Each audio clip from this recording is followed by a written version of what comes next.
தன்னோட சொந்த அப்பா அம்மாவுக்கு கொடுத்த காசையே வந்து கடன் மாதிரி காமிச்சிருக்கீங்களே, அப்பா அம்மாவை கூட விடுங்க, பையனுக்கும் பொண்ணுக்கும் கொடுத்ததையே கடனா காமிச்சிருக்கீங்களே, இது நியாயமா அப்படின்னு கேட்டார்.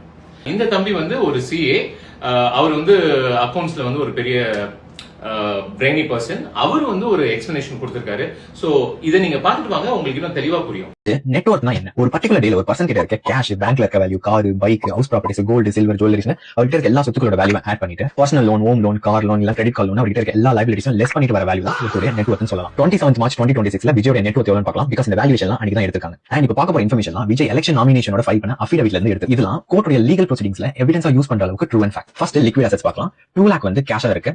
பேங்க்ல சேவிங்ஸ் அக்கௌண்ட்ல Indian overseas bank, axis bank, HDFC bank, state bank, ICICI bank 5 different பேங்க்ஸ்ல டோட்டலா 219.97 crore வந்து வச்சிருக்காரு. அதுக்கப்புறம் பேங்க்ல FDயா கிட்டத்தட்ட 100 crore வந்து வச்சிருக்காரு. சோ டோட்டலா லிக்விட் அசெட்ஸ்ல மட்டுமே 320 crores இருக்கு. நெக்ஸ்ட் ஷேர்ஸ் அண்ட் இன்வெஸ்ட்மெண்ட்ஸ்ல கிட்டத்தட்ட 20 lakh இன்வெஸ்ட் பண்ணிருக்காரு. நெக்ஸ்ட் கம்பெனி, ஃப்ரெண்ட்ஸ், ரிலேட்டிவ்ஸ் கிட்ட இருந்து வாங்க வேண்டிய பணமா கிட்டத்தட்ட 75.5 crore இருக்கு. இதுல நோட்டீஸ் பண்ணீங்கன்னா அவங்க அப்பா, அம்மா, வைஃப், பையன், பொண்ணு கிட்ட இருந்து வாங்க வேண்டிய காசு கொடுத்திருக்காங்க. And this is something very common in accounts. Even என்னோட பேலன்ஸ் ஷீட்ல பாத்தீங்கன்னா எங்க மம்மி கொடுக்க வேண்டிய காசை நான் லைப்ரரியா காட்டிருப்பேன்.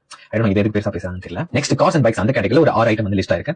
BMW 530, Toyota Lexus, Toyota Velfire, BMW i7, Maruti Suzuki Swift, TVS XL Superன்னு மொத்தமா 7.5 crore வேல்யூவேஷன் கொடுத்திருக்காரு. இதுல நான் 2 விஷயத்தை நோட்டீஸ் பண்ணேன். ஒன்னு, விஜய் ரோல்ஸ் ராய்ஸ் காரை ஆல்ரெடி வித்திருக்காரு. இன்னொன்னு, விஜய் TVS XL எல்லாம் ஓன் பண்ணிருக்காரு. which is something very interesting to know. Next, Vijay கிட்ட எந்த லைபிலிட்டியும் இல்ல. சோ அதோட வேல்யூவை நில்லா எடுத்துப்போம். சோ டோட்டலா விஜயோட நெட் வொர்த் 624 crore டிஸ்க்ளோஸ் பண்ணிருக்காரு. இதை நான் எப்படி பாக்குறேன்னா, விஜய் ஆன் பேப்பர்ல என்கிட்ட 600 crore இருக்குன்னு ஃபிளெக்ஸ் பண்ணி கட்டுறாரு. பிகாஸ் இதை நேர்வழியில டாக்ஸ் பே பண்ணி வான் பண்ணுது. Other politicians off the record Vijay விட பல மடங்கு பணக்காரங்களா இருந்தாலும் ஆன் த ரெக்கார்ட் ஒரு சைக்கிள் கூட அஃபிடவிட்ல அசட்டா காட்ட முடியாது. பிகாஸ் அதெல்லாம் நேர்வழியில வந்திருக்காரு. சோ பாத்தீங்களா மக்களே, தான் சொந்த உழைப்பால கஷ்டப்பட்டு வேர்வையை செஞ்சு சம்பாதிச்ச ஒவ்வொரு காசையும் அவங்க கணக்குல காட்டி தான் ஆகணும். அதை வந்து சொந்தங்களுக்கு கொடுக்குற பேர்ல, அதாவது என் பையனுக்கு நான் ஒரு அமௌண்ட் கொடுக்குறேன், என் அப்பாவுக்கு ஒரு அமௌண்ட் கொடுக்குறேன் அப்படிங்கிற ஒரு பேர்ல ஒரு பெரிய வருமானத்தை மறைக்கிறதுக்கான ஒரு வாய்ப்பு இருக்கு. சோ அதை கூட செய்யாம எல்லாத்தையும் கிளீனா எங்கெங்க எவ்வளவு கொடுத்துருக்கோம் அப்படிங்கறத கிளியர் கட்டா மென்ஷன் பண்ணிருக்காரு, எந்த ஒரு ஒளிமறைமும் இல்லாம. So this is all honesty. உண்மையா என்ன அப்படிங்கறத தெளிவா பதிவு பண்ணிருக்காரு.